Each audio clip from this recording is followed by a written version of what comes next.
Imagine I called you up and invited you over for dinner one day, and then when you got to my house, you found that I had made some soup. And as I was handing you your soup, I asked you if you would like a chunk of flour loaded with bacteria and cooked with farts to go with it. You'd probably turn it down. But what if I instead offered you a warm piece of sourdough bread, maybe with some salted butter to go on it? I imagine you'd probably say yes, it's the perfect side dish to a soup. Well, I hate to be the bearer of bad news, but it turns out those are pretty much the same thing. So today, I'd like to tell you about the totally fascinating world of sourdough bread.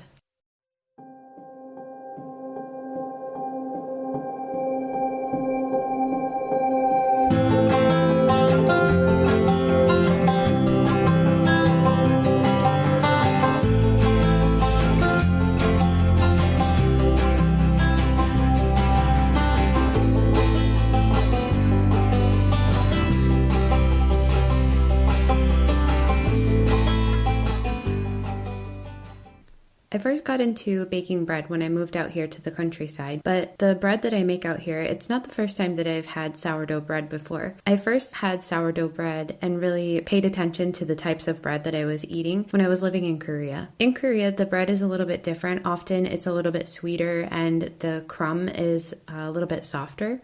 So they definitely have their own style of bread, and it's just not really a big staple of Korean food. There's a lot more rice and noodles, things like that. So I wasn't regularly buying bread when I lived in Korea, but back in 2018, a bakery called Tartine opened up in Seoul. This bakery, it's actually a bakery that started in San Francisco, and now there are a few branches located in Seoul. When it first opened up, it was getting a lot of attention because it was a different style of bread than you would normally find. And I don't want to say that there were no bakers making things like sourdough bread or different styles, more European styles of bread in Korea. There are definitely the local non-chain bakeries, but you would have to seek those out and you would have to be living close enough to be able to go get them. But in general, it was pretty hard to find a loaf of bread like that. As I mentioned before, I sometimes traveled with my friend who was from France while we were both living in Korea, and we planned a road trip, and the last thing to do before we left town was to grab some groceries, and we decided that we would get some bread from this bakery since it was on our way out of the city. So we stopped by Tartine and we picked up one of their country loaves. And my friend, being from France, of course, France is a place that's renowned for its bread. And also the fact that he worked in the food industry, when he told me that it was some of the best bread he'd ever had, I thought, wow, this must be some really good bread. Baking and cooking, it's always been a hobby of mine, but I never really had a lot of time for it, as I mentioned before. But I did end up buying the cookbook from this bakery, and I thought, someday I'll give it a try. Someday I'm going to try making this bread at home. The cookbook, it's easily available. It's called Tartine by Chad Robertson, who is the founder of the bakery.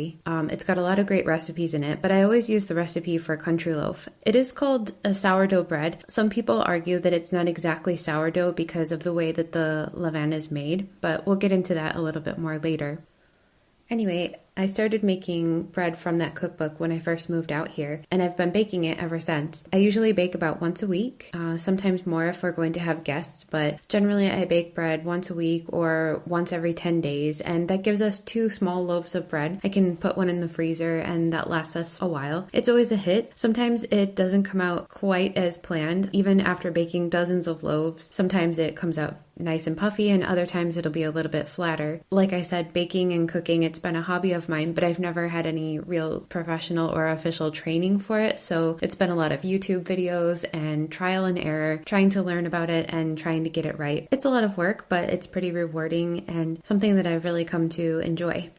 And so as I'm going through this podcast today, I'd also like to share with you the process, and you can head over to YouTube and find the channel under the Fascinations podcast. I'm going to put up a video of myself making the bread. Like I said, I haven't had any professional baking training or anything like that, so I'm sure that you can find videos that have bakers coming out with these bakery level loaves, but I just thought that as I was telling this story, I would share the process with you and explain it a little bit. So first, let's get into the starter, because the starter is the very beginning part of the bread. And I'm going to talk a little bit more about what the starter actually is in a few minutes. But first, let's just talk about how I get the starter ready. So once you make your starter, you don't actually need to make it again and again. As long as you take care of it and as long as you keep it nice and healthy and you feed it regularly, your starter can last you for a very, very long time. There are some starters in the news that have been around for 150, 160 years. And so if you maintain your starter, you will be able to use it continuously. And it's not only good for bread, it's also good for things like pancakes, pie crust, anything pastry that you're going to make, anything with bread that you're going to make, you can use your starter dough in it. I've even heard of people using their starter dough for sweet things like cake or brownies or cupcakes. But generally at my house, I use my starter, of course, for my bread, but then I also use the starter for things like pancakes and pizza dough and hamburger buns. And you can find lots of different recipes for those things. I've had really great success with the King Arthur flour recipe. So if you go over to their website, you'll find all kinds of recipes for things with bread, and especially using starter. And there are even some sourdough starter cookbooks out there. So if you really want to get into using your sourdough starter a lot,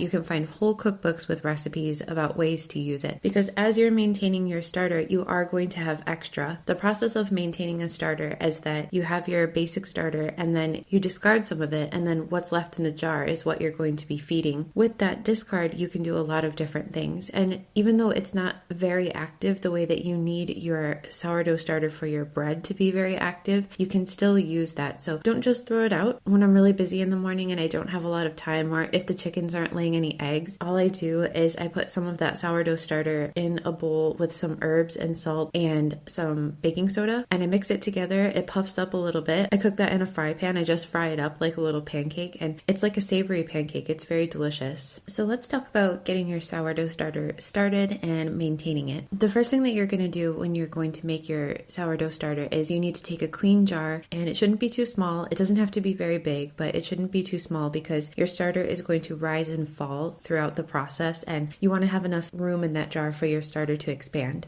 For the lid, it's best if the gases have a way to escape, so I actually recommend putting a piece of cloth with a rubber band over the top of your jar rather than a lid. Another way is that you can just put the lid over the jar, but you don't close it all the way because those gases, they need a chance to escape and it needs to be able to breathe a little bit. So if you're going to use a jar that has a lid, just be sure that you don't screw it on all the way. And also, it's not great for the sourdough starter to come into contact with anything metal, so that's another reason to use a piece of cloth rather than the metal lid. So once you've chosen your clean glass jar, go ahead and weigh that jar. Some people, they take a piece of masking tape and then they stick it right on the jar and write the original weight of the jar. I keep mine on the whiteboard that's in the kitchen. But whatever you do, you need to remember the weight of your empty jar because that's going to be important when you're feeding your starter later. And so after you've prepared and weighed your clean glass jar, the next thing you're going to do is get your flour and your water. As I mentioned before, I use the tartine recipe, and some people argue that that's not true sourdough because the flours that are used in that are whole wheat flour and all-purpose flour. But I've always been very satisfied with the taste of this bread, and these are the flours that are easily available to me out here in the countryside. So whatever kind of sourdough you want to make, that's going to be perfect. If you're happy with the taste, if you can get the ingredients easily, that's perfect. The bread making, it doesn't have to be too pretentious. You don't need to buy expensive fancy flours online or anything like that. Just use what's available to you and you're going to get a great loaf. To make it easy on yourself, you can combine your flour ahead of time. Like I said, it's a mix of white flour and whole wheat flour. But if you don't want to do that ahead of time, you can measure it out individually each time. That's fine too. What you're going to do is take equal parts white flour and whole wheat flour, mix that together, and then whatever amount you come up with there, that's going to be the amount you need to match with water. Be sure to use warm water when you're doing this, not scalding hot water, but warm water, because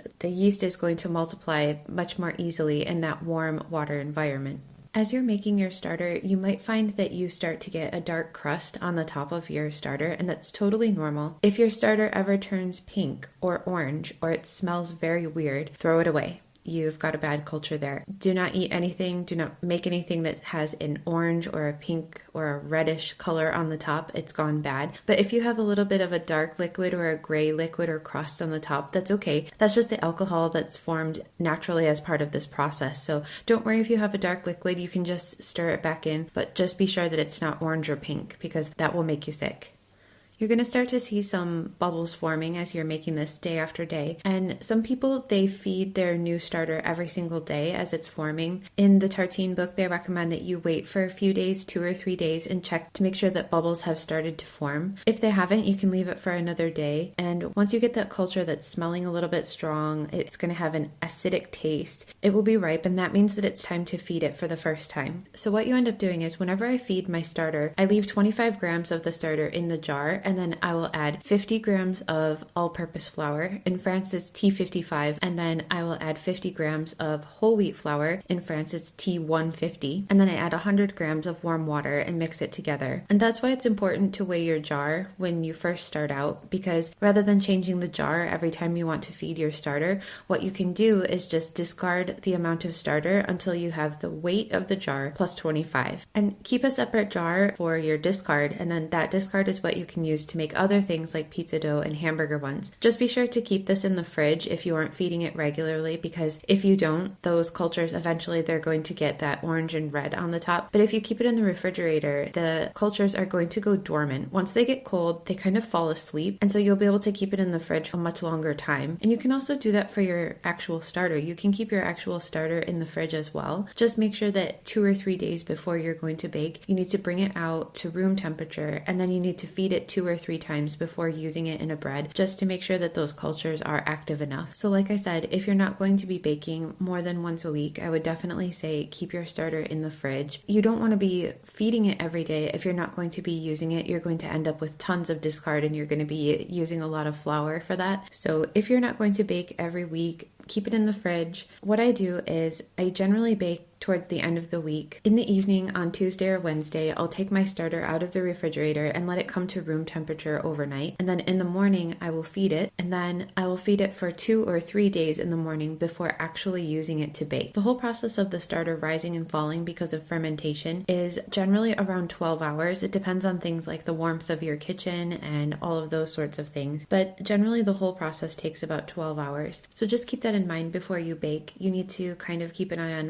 when your starter is at its highest in the jar. You can measure how much your starter rises with a rubber band around the jar. When you have your unfed starter, it's at a certain level, but once you give it that flour and water, it's going to bubble up because of the gases being produced during fermentation. So what you can do is you can take a rubber band and match the line of the rubber band to where your unfed starter is sitting in the jar. And then after you feed it, watch how much your starter rises up above that rubber band line. And you'll see that it gets quite high. It'll also leave some streaks on the glass, so you'll see that it gets pretty high up towards the top of the jar. And this is a sign that your starter is really active and it's going to be great for baking.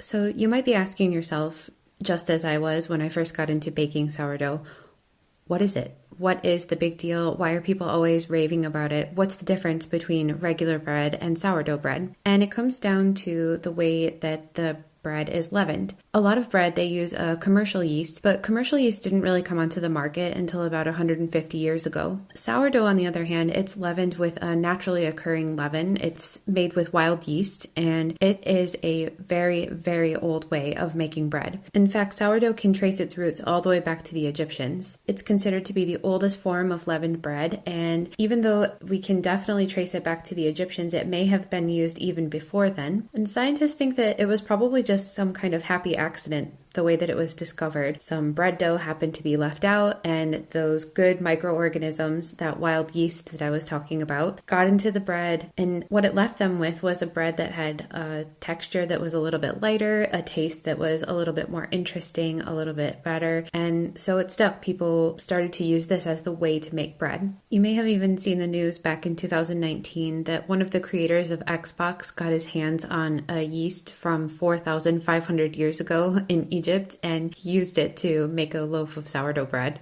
There has been some sourdough excavated in Switzerland that dates back to 3700 BCE. Settlers in the West, they were carrying their starters with them and doing everything that they could to protect them in the really cold winters. We can see examples of bread being made in this way all over history. And so, yeah, it's definitely been with us for a long time. And it all starts with the starter, just as the name implies. Pioneers called it a sponge. We call it a starter. But what it is it's the mixture of flour and water that gets that culture going, that microbial culture. So somewhere along the way, humans have figured out that if you mix flour and water together, and then if you leave it out exposed to the air for a little while, you're going to get a colony of organisms. They're going to colonize, and this is the thing that's going to leaven the bread. It's a combination of bacteria and wild yeast, and what happens is there are microbes coming from all over the place that affect your starter. The microbes that come from the flour, from the air.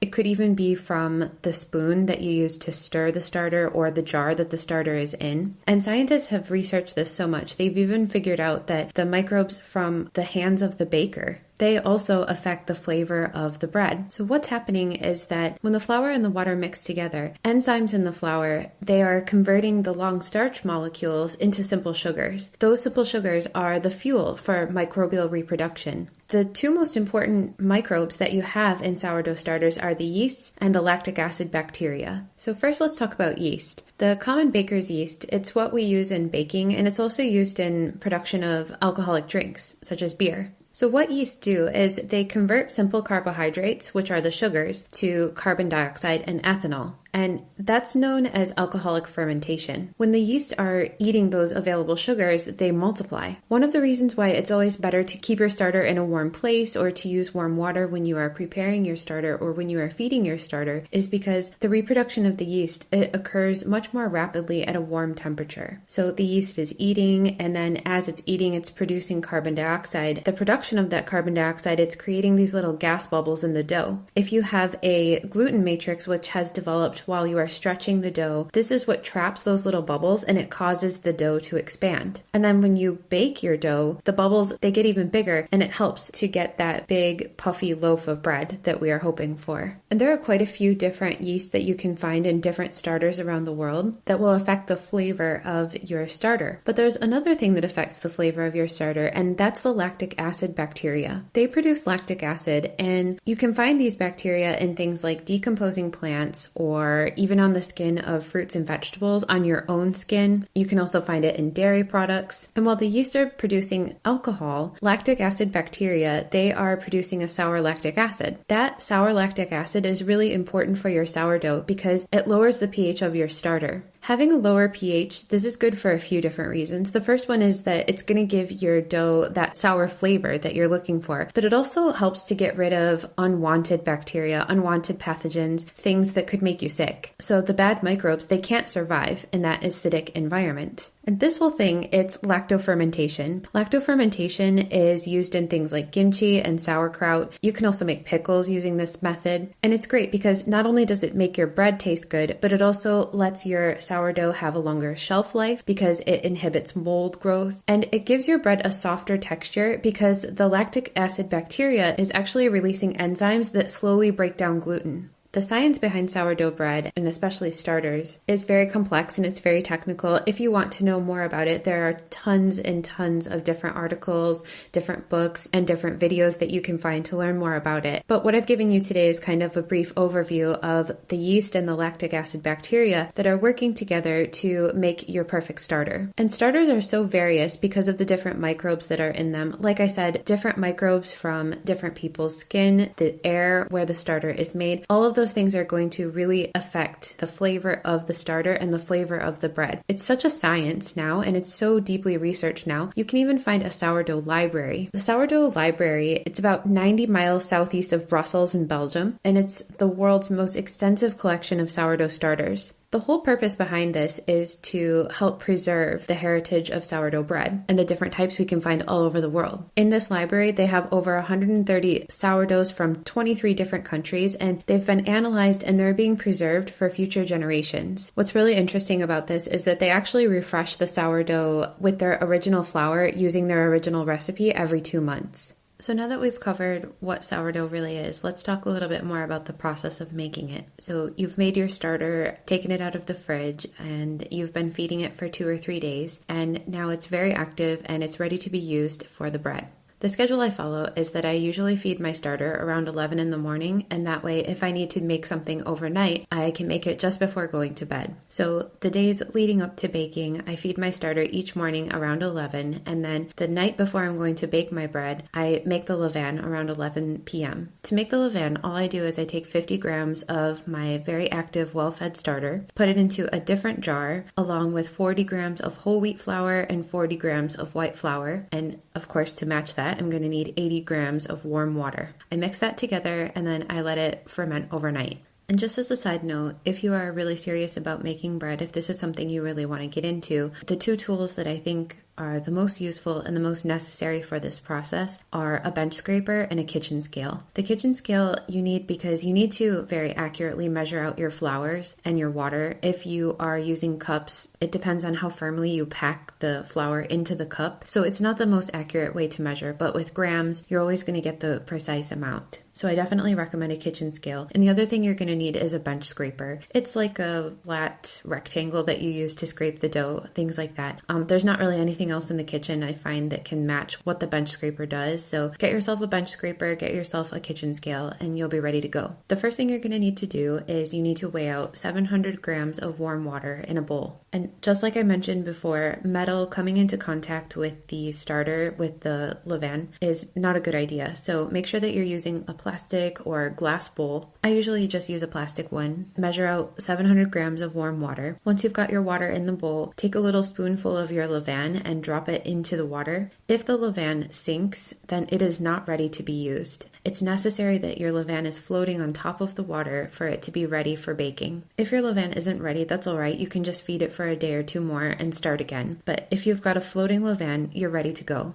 So add 200 grams of your levain. And the recipe that I gave you, the 50, 40, 40, 80, that should actually measure out to be almost exactly 200 grams. So you can pretty much put all of that in, but weigh it just to be sure. And after you've got all of your levain floating in the water, mix it with your hand just to distribute the levain throughout the water. And now you're ready to add in your flour. I follow the recipe from the Tartine cookbook. It's 900 grams of all-purpose or white flour, T55 again if you're in France, and 100 grams of whole wheat flour, that's T150. Mix those together. You're probably just going to have to use your hand for this. It's the only way to get it really distributed. Mix it together. It gets pretty sticky, so make sure that your dough is nice and mixed, and you're just going to let that sit for between 20 to 40 minutes. The reason we need to let it sit is because of something called the auto-lease period. And it's necessary to do the auto-lease for a few different reasons. The most important thing about this auto-lease process is that when you are letting the dough rest, just the flour and water together, the gluten bonds begin to form, and so the dough is going to end up with a smoother texture and it's going to be stronger. You need the dough to be strong because that's what causes the dough to rise. As those gas bubbles form, they need to be trapped in the gluten matrix so that it'll puff up.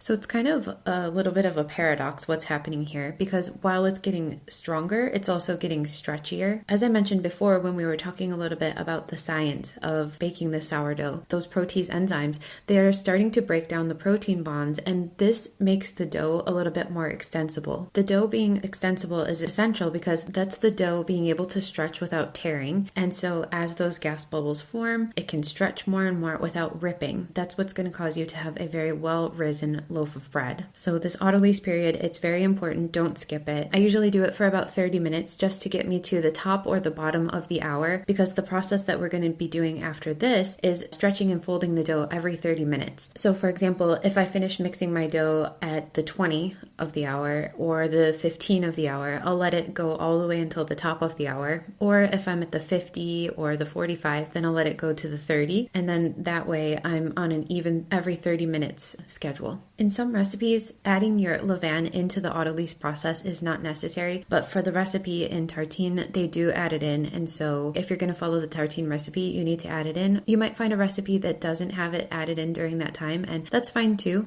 It works differently depending on your recipe. Give it a try, see what works best for you. While the dough is going through the auto-lease process, I like to dissolve my salt into the rest of the water that I'm going to be using. Normally when I bake a loaf of bread, I do 75% hydration, and you'll hear bakers makers talking about different hydration percentages. All that is the amount of water that you have per 1 kilogram of flour. So for example, because I use 1 kilogram of flour for my bread, I put 750 grams of water. If you want to make a very high hydration loaf of bread, you would put 800 grams or even 850. And if you want to make a low hydration loaf, then you're going to put maybe just 600 grams or 650. Just remember that the amount of water you put into your dough, the percentage of hydration that it is, the higher the hydration, generally the stickier the dough is, and the stickier it is, generally the harder it is to work with. And it's harder to get it to rise if you are doing 80 or 85% hydration. In the beginning, I was doing 75%. A few times I've tried to go up to 85%, but the difficulty of working with that dough as compared to the difference in flavor, it wasn't really worth it for me, so I just stick with the 75%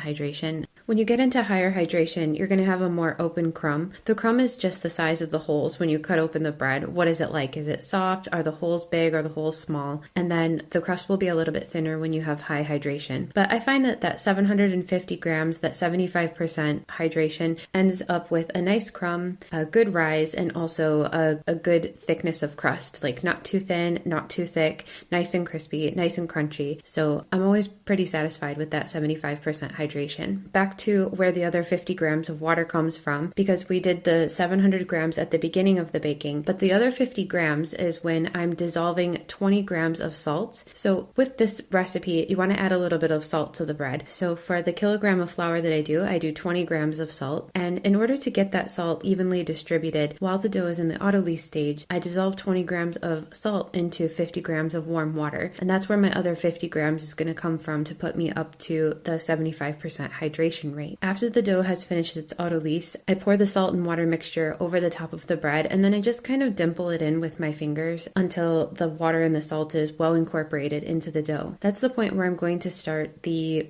bulk fermentation. This bulk fermentation, it's probably the most important step of baking the bread besides putting it in the oven. It's a huge part of the process. It's the part of the process that takes the longest for me. I generally do the bulk fermentation for 5 hours. During the bulk fermentation, the yeast and the bacteria, they get to work. They start to produce the acids, and they also start to produce that carbon dioxide that starts to puff up the dough. While it can just sit by itself, you can just leave it to sit by itself, it's much better if you stop by the dough. I usually come back to the dough every 30 minutes and I do what is called a stretch and fold. For the first 3 hours, every 30 minutes, I pick up a side of the dough and I gently stretch it to the other side. And I work my way around the entire ball of dough until I've pulled up the sides and stretched it over. I do that every 30 minutes for 3 hours. And then once I get into the 4th and 5th hour, I only do one stretch and fold. And instead of doing that stretch over the dough, what I do is I pick the dough up with both hands. I just kind of lift it up out of the bowl and then I let it fold over itself a little bit. It's not pushing out all the gases that have been building up. It's just a little bit more of a gentle way to do the stretching and folding. The whole purpose of the stretch and fold is just to add strength to the dough and also to make sure that everything is being evenly distributed. It also helps you to make sure that the temperature of the dough is staying consistent throughout the whole dough. When my dough is going through bulk fermentation, I keep it in a box called a proofing box. And the reason that I keep it in this proofing box is because I live in a place that's quite cold. So my kitchen, it's kind of cold, it's kind of dry. If you don't have a proofing box, that's totally okay. What you can do is you can just put your dough in its bowl, the whole thing into the oven with just the oven light on. Of course, you need to be careful not to actually turn on your oven. You don't want to start cooking or you don't want to melt your plastic bowl, but you can turn the oven light on and you can put a little cup of water in there for good humidity as well. I use my proofing box for a lot of different things besides the bread. So I bought a proofing box and I used this box. I turned it on. I set it to about 29 degrees Celsius, which turns out to be about 84 degrees Fahrenheit. And I let it rest in there. That helps to keep the temperature controlled and also the humidity is pretty good. Stretching and folding the dough is also making sure that the temperature is remaining consistent throughout the whole dough. The last reason to do your stretch and folds is because this lets you check on how it's going, how the dough is developing. You want to make sure that your dough is having a good strength and a good elasticity. It should be pretty smooth and it's gaining a little bit of volume, and it might even start to have some of those bubbles on the top.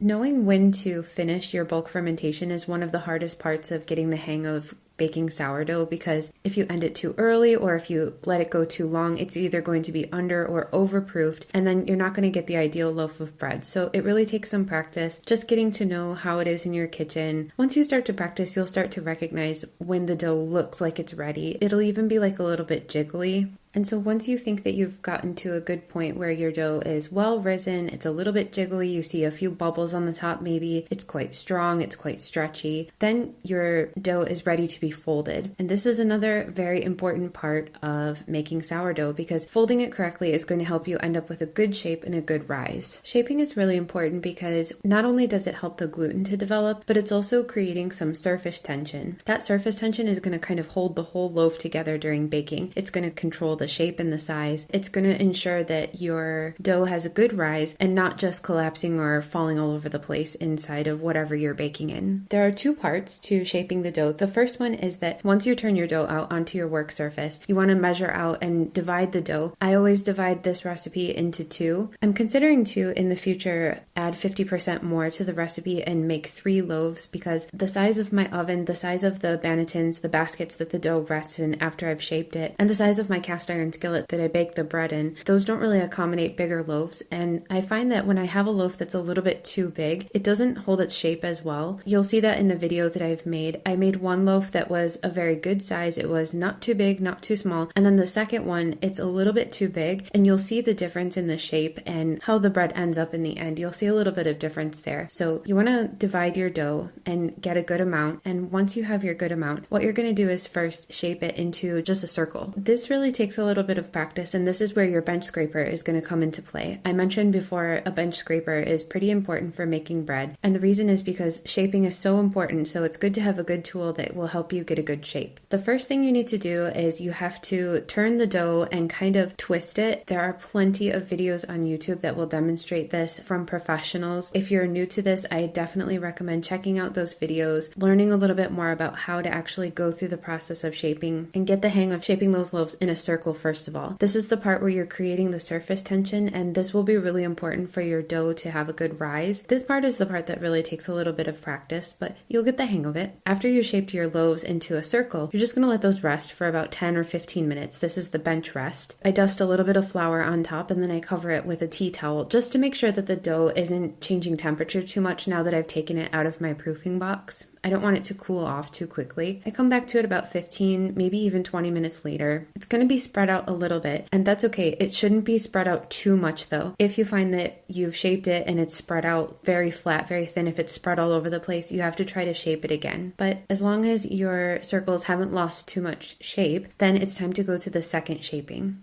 And the second shaping is when I'm going to spread the dough out in almost to a rectangle shape. I'm going to fold the bottom third up, and then I'm going to fold in the sides to the center. And then up at the top, I'm going to make a little triangle shape, almost like I'm making a paper airplane. And I'm going to roll that onto itself. And that's all that I have to do for shaping. I'm going to gently lift it up and then lay it into a banneton. A banneton is a basket that you use for resting the dough. If you don't have a banneton, that's okay. You can just use a bowl lined with a clean towel and just dust a little bit of flour in there. It's recommended that you use rice flour for this, so if you can get your hands on some rice flour, that's great. If you can't, regular flour will be fine, but make sure that you dust that banneton, dust that towel well, so that your dough doesn't stick to whatever it's resting in. Once you've got your loaves shaped, you can do two things. If you want to bake pretty soon, you can let it rest for 2 or 3 hours just at the same temperature that it was resting before during the bulk fermentation. Or if you want to bake it the next day, you can put it in the fridge and let it rest overnight. Just keep in mind that the longer you let it rest, the more sour the dough will become. I found what works best for me is to make the dough and then let it rest in the fridge overnight, and then I bake it right away in the morning. When you bake, you want to make sure that your oven and whatever you're going to be baking in are well preheated. I use a cast iron skillet with a cast iron lid to bake my bread, and that's because what that does is kind of make a little mini steam oven. Steam is needed for something called oven spring. An oven spring is just that puffing up or the rising of the bread in the oven.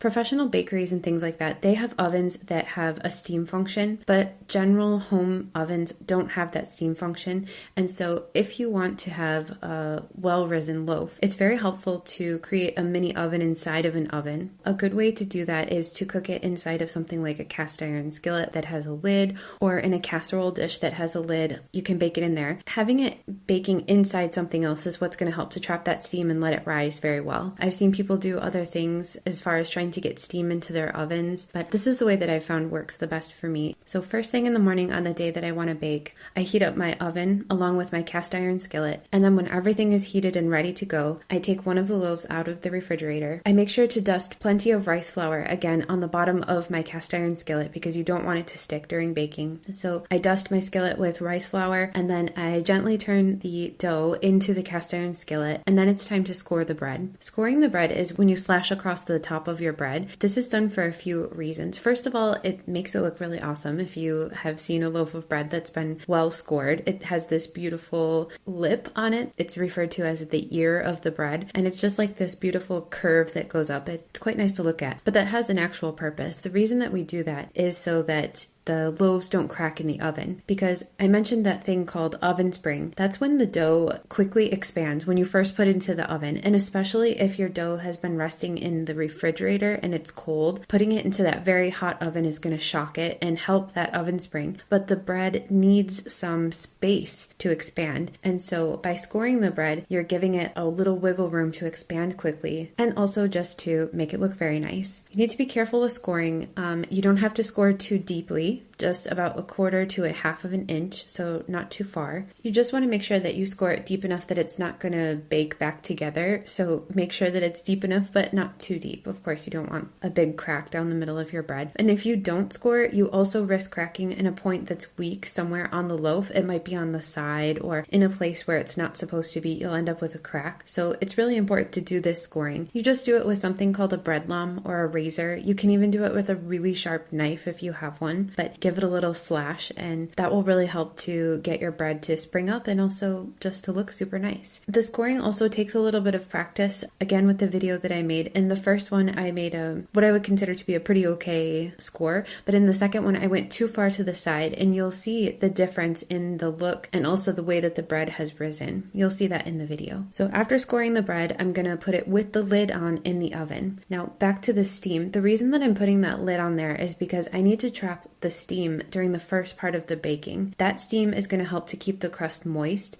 Having the crust a little bit moist during the first part of the baking is going to allow it to expand properly. It also just helps with the expansion itself, keeping it nice and warm and steamed. But after 25 minutes with the lid on, I take the lid off and I continue to bake for another 20 minutes. The reason I take that lid off halfway through baking is because if you have too much moisture, you're going to get a crust that's too thick, a little bit rubbery. Once the yeast has died from the heat, you don't need to have it staying moist anymore. So take that lid off of there for the second set of 20 minutes and you'll get a nice color on your crust and it will be well risen. The very last part of this is that once your bread comes out of the oven, you need to let it cool. The reason that you need to let it cool before cutting into it is because it's still baking. Even when you take it out of the oven, there's still a lot going on inside there. For even up to an hour and a half after you've taken it out of the oven, there are still things going on. So as tempting as it is to crack right into that warm and delicious bread that you've just made, set it on a cooling rack and let it cool for a while so that it can finish the process. What's really cool about this is when you take it out of the oven, you'll hear the bread crackling. You can hear it still at work, which is really cool, but make sure that you let it come to a good temperature before you cut it open. Baking bread at home, it's a really rewarding thing to do. It might seem overwhelming at first, but once you get the hang of it, I find it to be a really rewarding thing, and the taste is great. You have this starter that can be passed down from generation to generation. There are all kinds of stories of families continuously passing down their starters. So it's something that I really recommend. Give it a try. There are tons and tons of videos on YouTube. There's tons of books. There's so many different ways you can find the recipe that suits your taste. As a personal favorite, just living here in France with the best butter in the world, a warm piece of sourdough bread just out of the toaster with some salted butter. It's really hard to find anything that compares to that. So give that a try. I know that it was a little bit technical technical today for this episode, but I really hope that you enjoyed it. And I hope that you enjoyed the video as well. So I'm going to do these episodes in groups of 5. And the first episode is always going to be a travel episode. The second episode is going to be about some kind of animal. And the third episode of each set is going to be a cooking thing. Cooking and baking, they're big passions of mine. And so I would love to share that with you. Please head over to the YouTube and check out the video if you're interested in seeing what the bread looked like. I was going through the process of making a loaf of bread while I was recording this episode, so the loaf of bread that I baked is the one that I was making while I was recording this. I hope that you enjoy it. If you have some experience with making bread and you have some tips that you'd like to share, I am always looking for suggestions on ways to make my bread better, so please don't hesitate to leave them in the comments. I hope you enjoyed the episode today. Tune in soon for another fascination. Thank you so much.